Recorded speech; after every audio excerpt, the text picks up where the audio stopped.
Hey guys, it's Tammy here, and today I'm here to share with you the long-awaited tutorial for how to create a mermaid tail for the little girl in your life.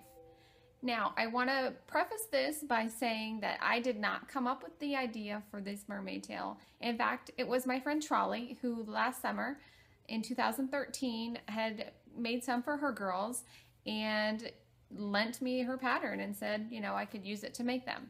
Well, then that turned into, when people saw them on my Facebook page, my friends were asking if they could get one or if I could make them one. So then I came up with an idea to just get little groups together and help them sew them on their own. And now it's turned into people from far away are asking me how to do it. And so rather than, try and make them and sell them, and, I'm not into making things to sell. I have a side business that I earn my income from. So this is definitely a hobby for me, and I felt the best way for me to be able to create, little girls' dreams come true of being a mermaid is to create a YouTube video series and show you how you can make them yourself. So part one is going to be how to make the pattern. Now I've been asked to share the pattern with people if they could buy the pattern. Well, this is the tutorial that you're going to need to actually make a customized pattern for the little girl in your life who wants to be a mermaid. So what we need is a roll of paper, which I picked up at Michael's, scissors, a pencil, thinnest monofin, which I will give you directions on where to find that in the description section, and you need your model. To get the shape of the tail for the fabric, what you want to do is you want to trace around the bottom of the fin. So just take your pencil and go around the edge of the fin very carefully. This is really just to get the shape of the fin.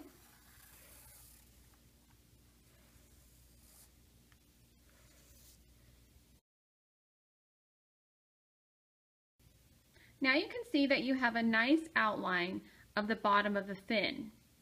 What you need to do next is have your child lay down on the piece of paper with their heels meeting right to the edge of where the fin stops, right about there. Their heels, you need to scoot back just a little bit.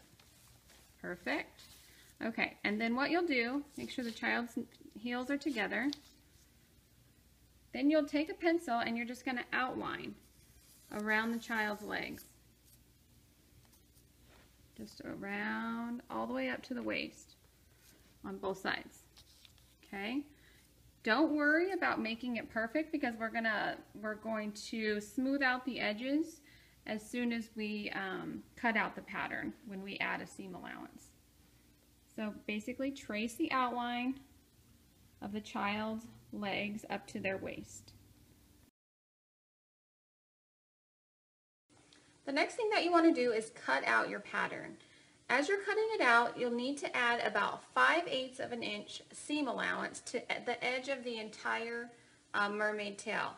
Now, I'm not actually going to measure all the way around, but what you can do if you like to be exact and you want it, precisely exact, you can go around and measure it, every so often and just put little tick marks there, so that you know where to make your cuts. But I am actually just going to eyeball it because that's kind of how I do things. But again, there is the option to do the tick marks around the whole thing, so that way you can kind of connect the dots with the tick marks. Okay. So again, you're going to do this all the way around the entire tail.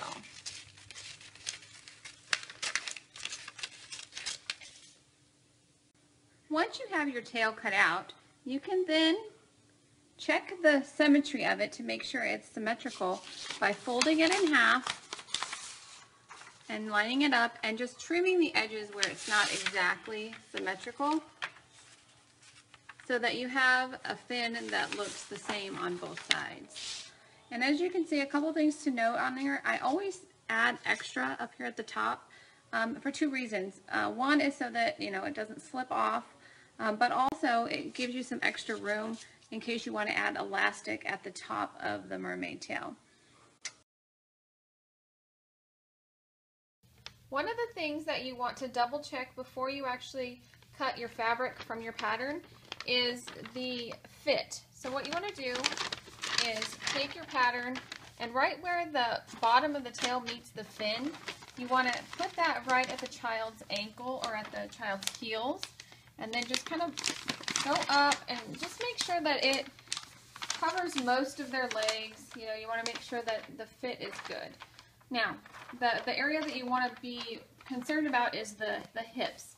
And so as long as you can pull your pattern and it covers most of their hips, turn just a little bit, then you're going to be good. It doesn't have to be bigger because you do want this to have a tight fit.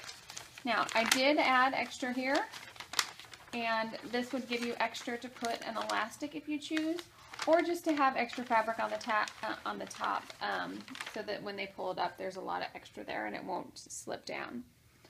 And so that's the end. That is all you need to do to check to make sure the fit is. Part 2, we're going to be cutting the fabric out and actually sewing the tail together.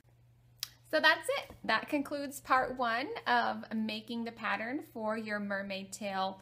Hope you found this video helpful, and I look forward to hearing your comments below. Please post below if you have any questions or comments.